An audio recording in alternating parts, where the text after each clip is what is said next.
What's up, folks? And we are back for another Real Review. Once again, I am Matt, and joining me is the lovely Jeff Alterman. That's my name. How you doing? I'm doing great, man. Hopefully this works out because I know my internet's a little fuzzy, but otherwise I'm doing awesome. How are you doing? That's the beauty of local recording, because it's going to come out perfectly if I just download the local recording instead of another one. But I'm doing good. This review is going to be a little bit interesting because you've had a week to just marinate on this film, and I have had 3.5 hours. 3.5 hours of time of recording. What movie we talk about, Matt? Kinds of Kindness. Kinds of Kindness. Look, I'll be honest. So Jeff and I talk about this stuff beforehand. We'll just give our brief thoughts after a movie. We try not to say too much to influence how the other will think about what the movie is. And also, so that way we can have a conversation here. Exactly. And the only thing he said was, "It's fucking weird. I don't know what I just watched." I'm like, it can't be that weird, right? It's Yorgos. I mean, Yorgos is weird, but what was the first thing I said to you when I left the theater, Jeff? Hold on, I'm gonna pull it up here. You texted me and said, "What the fuck did I just watch? Like, what the actual fuck?" So sentiments were exactly the same, but again, he got to marinate for a week, and I have not. So this. And one of the things that's really good when like you take a protein, you take a substance, and you marinate it, it makes it better. I dug the movie. I dug the movie a fair amount when I left the theater. I was also like very confused by it on face value. And so I sat with it more and I talked about it more. I've talked about it with at least one other friend who has seen it as well. And it's just like, it's a lot to chew on. It's an anthology film, by the way, Kinds of Kindness. It's 3 short films. Oh, the movie runs God. 165 minutes. Yeah, it's the 3 short films. They each run, like 50 minutes or something, because the whole movie is 2 hours and 45 minutes of credits. And I think that it's hard to describe it in a way where it's like, oh, well, then there's like one very strong through line. There's a through line in the most like abstract sense, it seems. Like, let's just go through real quick. What is the actual movie about? And the movie is at its core, it's about relationships, and it's about this idea of connections that people have with each other. And the best way I wrote it when I messaged it to you, as well as another friend when I copied it to you, that at the very beginning of the film, it's in the trailers, there's that song Sweet Dreams, and it plays at the beginning, and there are those lines. Some of them want to use, some of them want to be used by you, some of them want to abuse you, some of them want to be abused. The movie is just that song. It's this very specific kind of connections people have, the kind of love and what kinds of kindness people share between each other, and just the lengths that we might all go just to preserve that feeling that we always want from each other, regardless of the consequences of that. The movie just basically reminds us that every single one of us is just a heaping, flaming pile of garbage, just a big fucking sicko piece of shit, and we all just still want connection with each other. That's the movie at its core. But when you watch the movie, you're also like, I'm what? Yeah. It sounds like I'm a little all over the place, and I am. The movie's all over the place. It's nearly 3 hours. It's an anthology film, and by virtue of that, there's one is better than another is better than another. So I will say this. They were all interesting in their own way. Mm-hmm. Personally, the one that had my interest the most was the third film in the anthology. Ooh, interesting. The cult aspect, like mild spoil. Like, we'll give you the basis of each, but we won't go heavy into detail. So Yeah, let's start off with the first story. The first story, I've already summed it up in my head. I've been thinking about it for the last week. How best to describe it? So the first story is is essentially a man who it seems like doesn't have his own mind. No, he's a man subsidized by another man, and his whole life is laid out for him. As long as he never says no to this other man who tells him what to do, then this man will always have almost everything he's ever wanted, basically.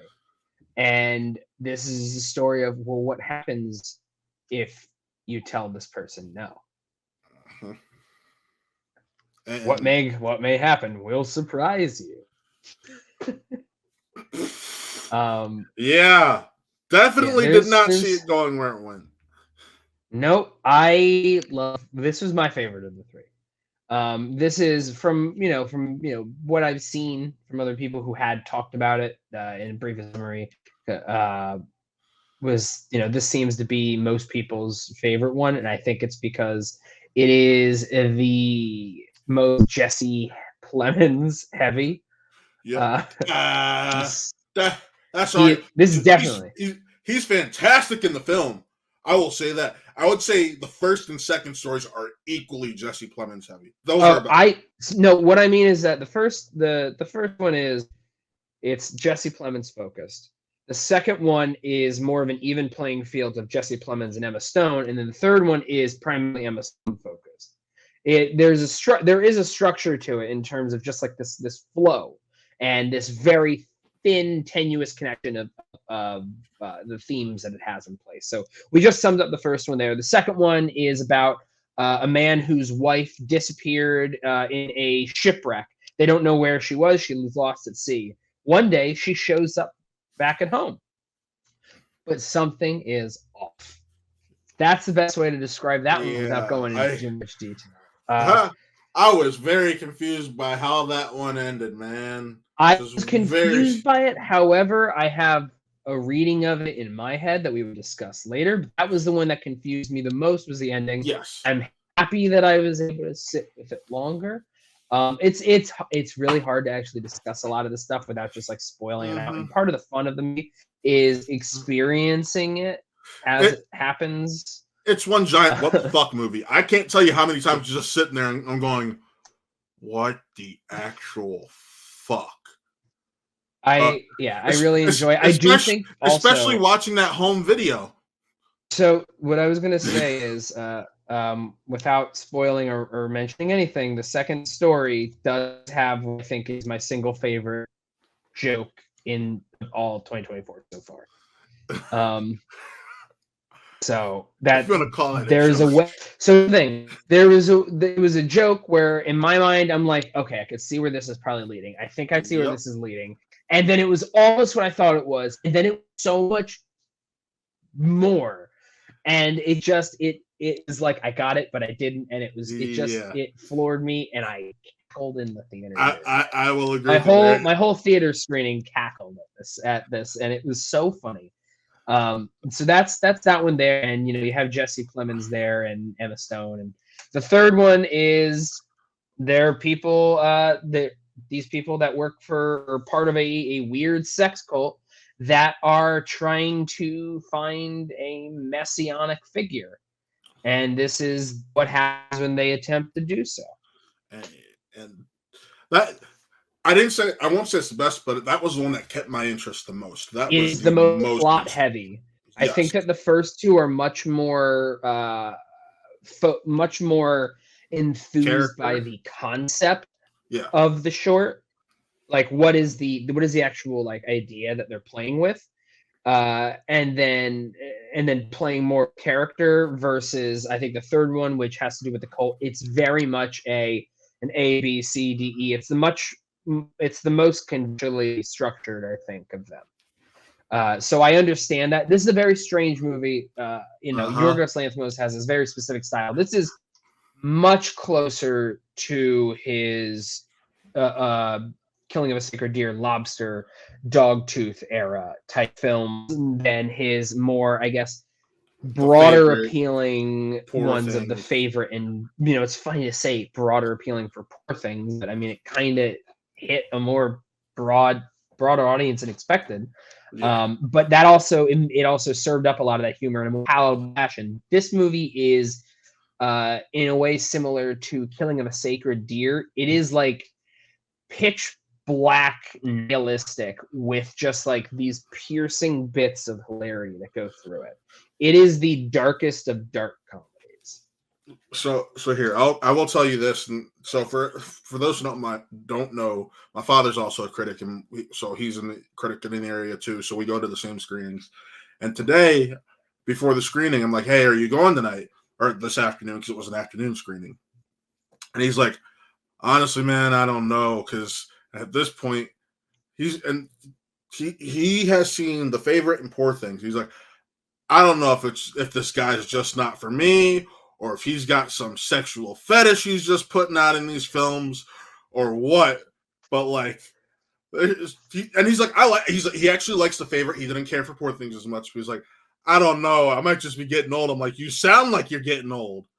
And we left the theater. He's like, yep, I'm getting old. Yeah, I think this is one that will continue to grow with me over time, and I think it's just because there's enough interesting weird stuff happening, but also Yorgos Lanthimos continues to cultivate a kind of cast that just excels with this very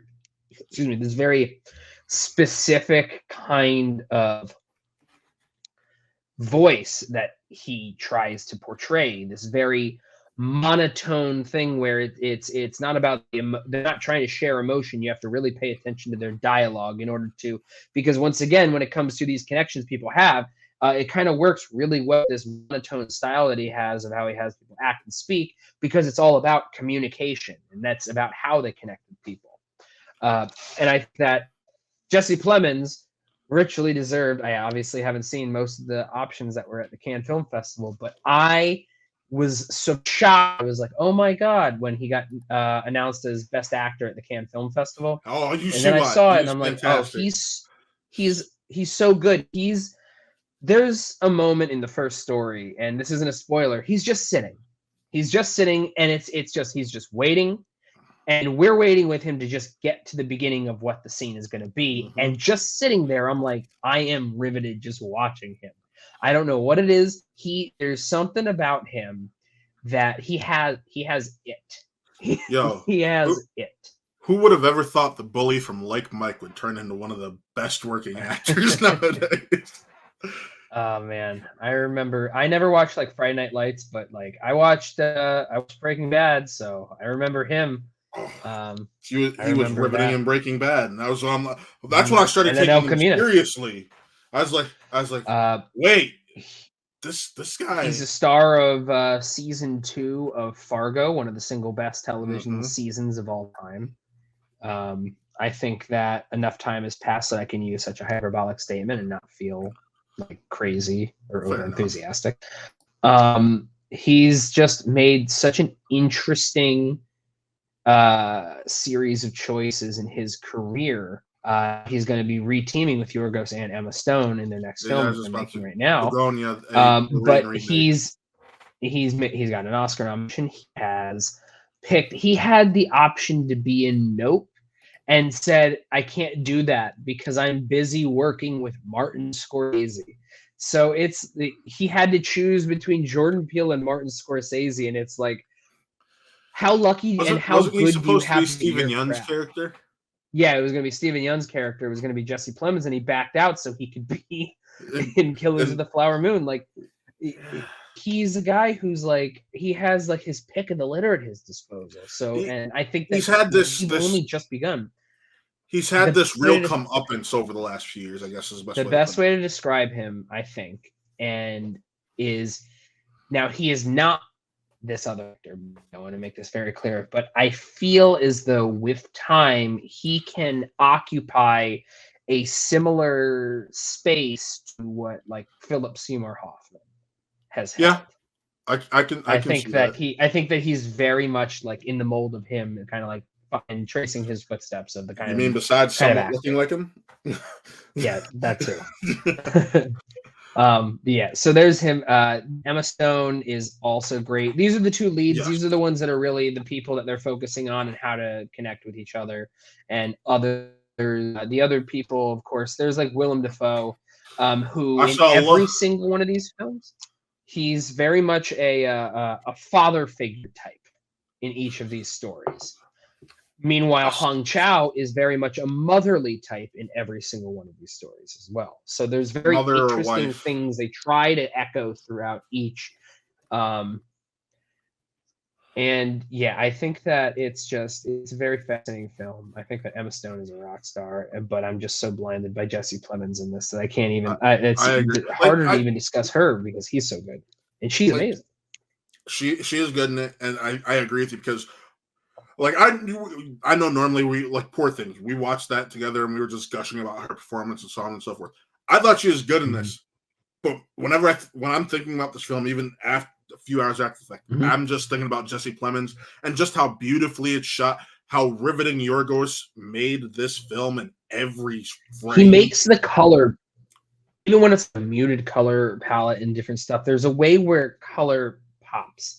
There's you have like a normal kind of like red accented house, and then there's like a very deliberate, I think it's like a pale yellow button down shirt that Emma Stone has on, and it's like it contrasts so greatly with everything around her, and then there's a reason why it's so bright and pale. And it's just they're all the colors makes like look at down here. Look at where it says colors kinds of kindness. There's different colors there, and you're paying attention to that because of the color scheme. And I think that actually it translates over into the color palette of the film itself. And it's shot really well. It is. Well, you're absolutely right. And I noticed this too. The color palettes are for that is the same as each film because even when each short has its credits, first one is yellow, second one's red. Third one's blue, so they made sure to incorporate it with each. I gotta give props. I honestly really enjoyed Margaret Qually in this, even though she's so good in it too. Yeah, she's a supporting role in every film.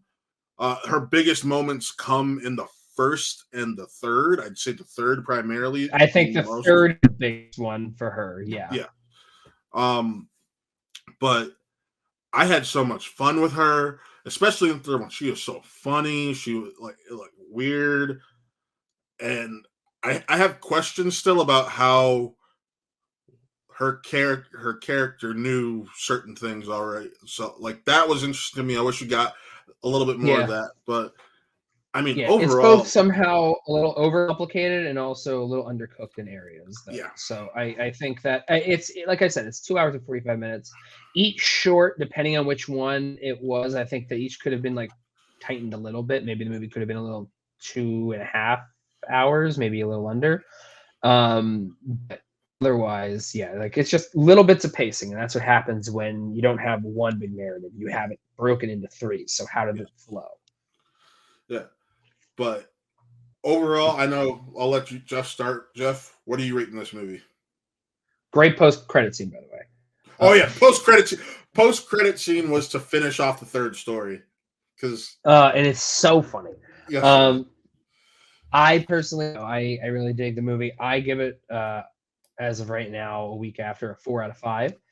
And I feel as though this is one that will grow with me with time. I'm someone who I know that it was a huge hit for a lot of people. It took me, as of today, 3 viewings of The Lobster to really like vibe with it more. I know that's a lot of people loved it, but also I always loved Killing of a Sacred Deer. That movie is just such a deep, dark, such a dread-filled movie. It makes you feel like such shit when you watch it. I like it a lot. 2 of the 3 Yorgos films I haven't seen. You're making me not want to watch. For me, he has a vibe. for me personally, like I love The Favorite. I really love Poor Things. For me personally, I need more time to marinate it. I still marinate on it. I still enjoyed it. I still think it's an interesting time at the theaters. A lot of what the fuck moments that really get you thinking or laughing or just like jaw dropping moments. So personally, for now, it's a 3. It's got an asterisk because it can go up. I don't think it's going to go down, but it can go up. I just need to think about it more. It's just one of those things when you don't get as much time to think on it. You're like, well, shit. Yeah. Okay. Not every movie is one where it's like you get out on there and it's like, oh well, I know exactly how I felt about that. Sometimes art challenges, and that's what I like. I like that sometimes art can challenge you. I don't know if you've seen Bike Riders yet. I haven't had a chance. I was going to see it tonight as of this recording, and then I got tired. Yeah, but no, I was going to say that was a movie I knew how I feel immediately out of watching it. Like that is secured the number 3 favorite film of the year right now. So at the time of this recording. At the time of this recording. At the time of this recording. Yes, but folks, what do you think? Because I want to know what you're thinking. I'm talking to you for Betty. Better comment what you thought about this film in a minute when you see it. But with that, folks, be sure to follow us on Twitch. That is twitch.tv/WattRealEnt, like in the top corner above Jeff's head. And then also follow our sister channel, Watt Gaming, over on YouTube. You can go ahead and check that out. Taylor runs that channel. That's where a lot of our Twitch streams go. He puts out a lot of shorts and whatnot of the games he's playing or the games I'm playing or Connor's playing or any of us are playing. And they go live there and you can check those out. But yeah, follow us below right here. My name is Matt at WattMovies_Matt. That's Jeff at Jeff1106. And we will see you next time, folks. So signing off, I'm Matt. That's Jeff. Have a good night.